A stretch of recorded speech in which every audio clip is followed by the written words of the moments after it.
नमस्कार दोस्तों। स्वागत है आप सभी का हमारे यूट्यूब चैनल मुदगल क्लासेस में। मैं एस मुदगल, आपका जीएस गुरु, आपके लिए आज एक बहुत ही अच्छा टॉपिक लेकर के आया हूँ, जिसका नाम है भारत पर अरबों का आक्रमण। पिछली वीडियो में हमने इस्लाम के बारे में बात की थी और मैंने उसमें बताया था कि किस तरह से इस्लाम का स्टार्टिंग हुआ और क्या हुआ। तो वो सारी बातें हमने उसमें डिस्कस की। अब हम डिस्कस करने वाले हैं भारत पर अरबों का आक्रमण, ठीक है, जिसके अंदर हम मेनली पढ़ेंगे किसके बारे में, मोहम्मद बिन कासिम के बारे में, ठीक है, जिसका शासनकाल रहा 712 से 714 ईस्वी तक का। उसके बारे में पूरा फुल टू डिटेल में हम डिस्कस करने वाले हैं, ठीक है। तो इसमें हम स्टार्ट करते हैं, अर्थात मतलब सबसे पहला जो सवाल बनता है कि कौन था कासिम, है ना, और क्यों आया, ठीक है। सबसे पहली चीज़, कासिम कौन था और ये क्यों आया भारत, है ना, इसके बारे में हम सबसे पहले डिटेल में चीज़ जानते हैं कि जो अरब का शासक था उस समय कौन था, अल हजाज, ठीक है। अल हजाज का जो सेनापति था वो था कौन, कासिम, यानी मोहम्मद बिन कासिम। अब सबसे बड़ी बात है कि मतलब भारत आने का उसका क्या प्रयोजन था, किस तरह से क्यों आया, क्या ज़रूरत पड़ी उसे, मतलब क्यों आया, ठीक है। फिर इसमें जो सबसे पहली चीज़ है, जो हमारा उस टाइम भारत में प्रवेश करने का जो रास्ता था वो सिंध से होकर आता था, ठीक है। यानी सिंध जो आज पाकिस्तान की तरफ पड़ता है, सिंध एक क्षेत्र था और उससे होकर हमारा जो भारत में घुसने का रास्ता था। तो जो सिंध की राजधानी उस टाइम पे क्या थी, देवल थी, देवल।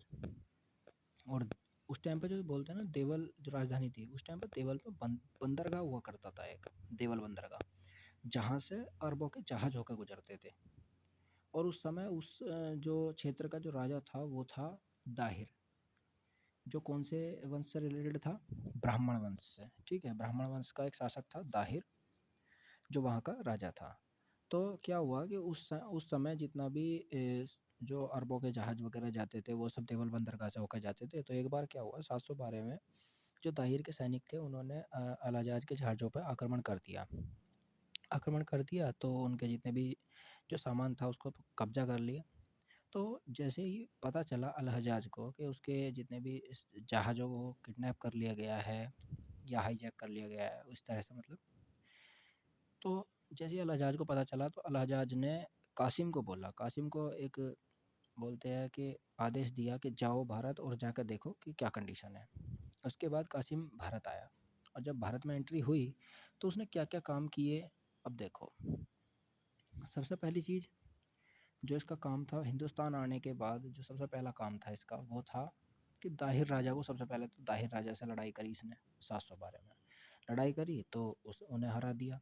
उसके बाद दूसरा काम करा कि इनकी जो दो बेटी थी, निर्मला देवी और सूर्य देवी, यानी जो दाहिर की जो दो बेटियां थी निर्मला देवी और सूर्य देवी, इनको क्या क्या अगवा करके और इनको अल हज्जाज के पास भिजवा दिया। कहाँ पर, अरब, ठीक है। उसके बाद क्या करा, जब ये इन्होंने मतलब सिंध को जीत लिया और दाहिर को हरा दिया, मार दिया, उसके बाद इनकी बेटियों को वहाँ भिजवा दिया।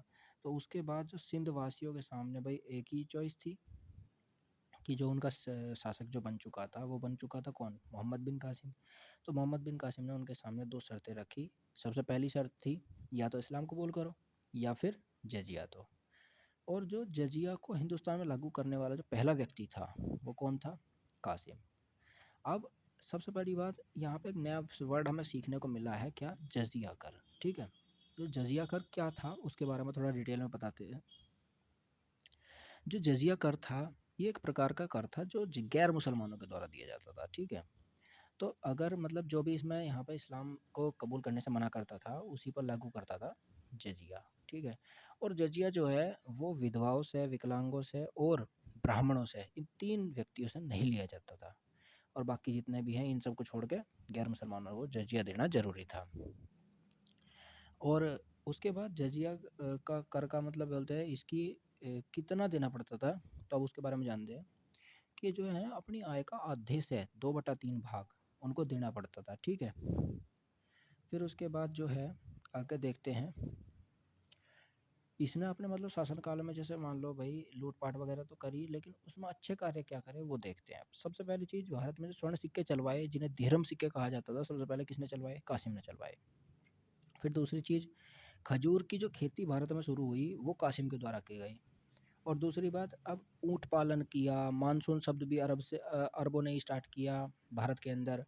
उसके बाद अरबी घोड़े भी कौन लाया था? कासिम लाया था। फिर अरबों ने ही सबसे पहली मानचित्रावली जो है यानी एटलस, वो सबसे पहली मानचित्रावली किसने स्टार्ट की थी? अरबों ने स्टार्ट की थी, ठीक है। उसके बाद अरबों ने ही भारत के आके जो है मतलब भारत की 2 पुस्तकों को, यानी एक तरह से बहुत अच्छी पुस्तकें थी ये, इन्होंने भारत में इन 2 पुस्तकों का अरबी भाषा के अंदर अनुवाद किया, ठीक है। पहली कौन-सी थी? पहली थी चरक संहिता, ठीक है।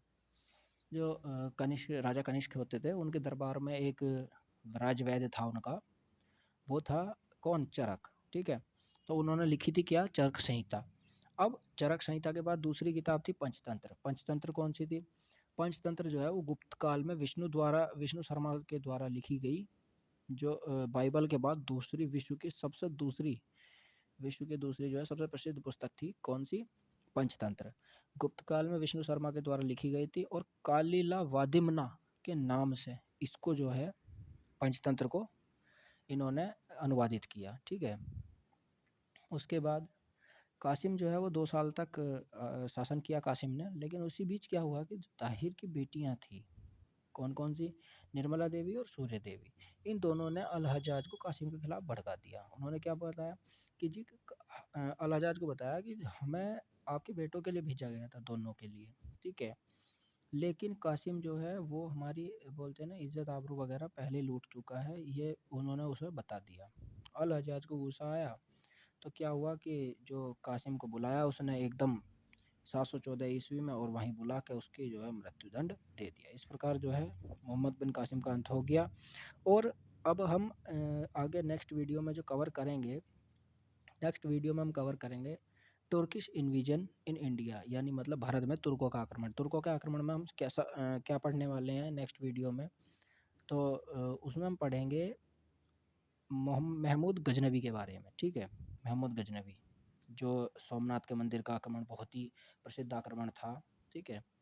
तो उसके बारे में हम थोड़ा-सा डिटेल में पढ़ेंगे उसके बारे में नेक्स्ट वीडियो में, ठीक है।